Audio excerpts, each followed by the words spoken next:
High বন্ধুরা, আমি আর একটা নতুন রিডিং নিয়ে আমার অমৃত সন্ধানের চ্যানেলে এসে গেছি তোমাদের কাছে। তো আজকের রিডিংটা হলো স্করপিও, সানমুন, রাইজিং অ্যান্ড ভেনাসের জন্যে।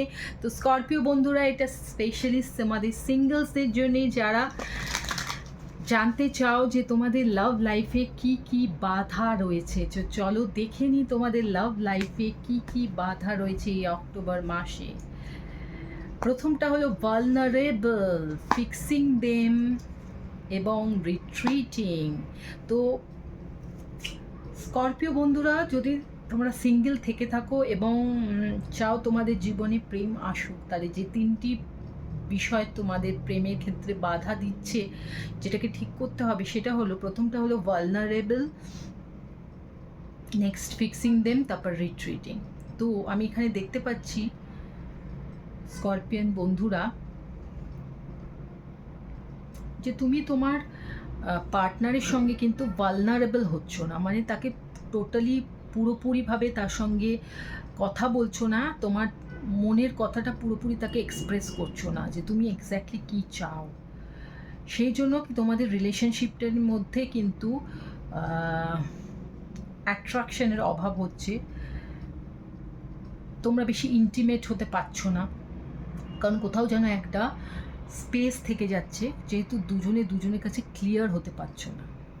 এটা তোমার ক্ষেত্রে হতে পারে, তোমার পার্সনের ক্ষেত্রেও হতে পারে। যদি তোমার ক্ষেত্রে হয়ে থাকে তাহলে অবশ্যই তুমি এটাকে ফিক্স করার চেষ্টা করো, নিজের হার্টটাকে ওপেন করো, এক্সপ্রেস করো তোমার সমস্ত কিছুকে, এবং তাকে জানাও যে হ্যাঁ, তুমি তাকে কতটা ভালোবাসো এবং তুমি তাকে কতটা চাও। ঠিক আছে? নেক্সট হচ্ছে ফিক্সিং দেম।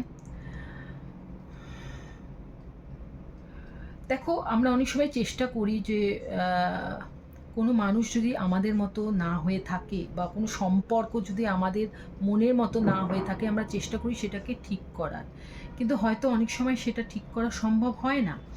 তখন আমরা কী করি, সেটার থেকে ছেড়ে বেরিয়ে আসি বা সেটাকে অ্যাকসেপ্ট করার চেষ্টা করি।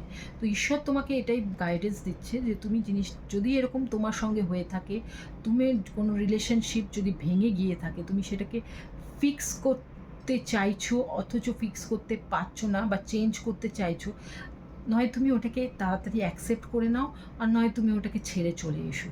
ওটাকে নিয়ে এরকম দোনোমনো মনোভাব রাখার কোনো দরকার নেই, বা সেটাকে নিয়ে তোমার রিলেশনশিপটাকে দুর্বল করে দেওয়ার কোনো মানে হয় না। তুমি তাহলে সেটাকে ছেড়ে চলে আসো, আর যদি তুমি সেটাকে অ্যাকসেপ্ট করো, তাহলে তুমি পুরোপুরি নিজের মনটাকে 100% তৈরি করে সেটাকে অ্যাকসেপ্ট করো যে হ্যাঁ, আমি এটা অ্যাকসেপ্ট করছি। ওকে? নেক্সট হচ্ছে, আমি দেখতে পাচ্ছি যে তোমার মনের ভেতর একটা এই ধারণা হয়ে গেছে যে আমাকে ছেড়ে যদি আমার পার্টনার চলে যায়, সেই জন্য তুমি নিজেকে কিন্তু একটা বদ্ধ করে রেখেছো, তোমার মনটাকে, হৃদয়টাকে, কারণ তোমার ভেতরে একটা ভয় ঢুকে গেছে যে যদি তোমাকে ছেড়ে কেউ চলে যায়। এটা তো খুব স্বাভাবিক একটা ব্যাপার স্করপিয়ন।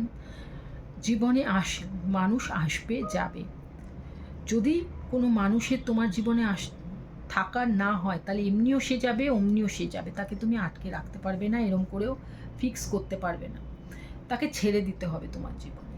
সুতরাং সেটা নিয়ে এত না ভেবে নিজেকে উজাড় করে দাও, নিজের সবটুকু দাও সেই সম্পর্কে। অবশ্যই নিজেকে প্রায়োরিটি দিয়ে নিজে সব কিছু তাকে দাও। যদি তোমার কপালে থাকে অবশ্যই হবে, যদি তোমার কপালে না থাকে হবে না। সেটার জন্য ভয় পেয়ে নিজেকে গুটিয়ে রেখো না। তো স্করপিয়ন, এটা একটা ছোট্ট রিডিং ছিল, আশা করি তোমরা উপকৃত হবে। এরকম আরও ছোট্ট ছোট্ট রিডিং দেখার জন্য আমার চ্যানেলটাকে সাবস্ক্রাইব করে রাখো, লাইক করো, কমেন্ট করো এবং বেল বাটনটা অন করে রাখো।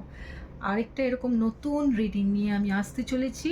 ততক্ষণ সুস্থ থাকো, ভালো থাকো, আনন্দে থাকো। Tata, bye bye.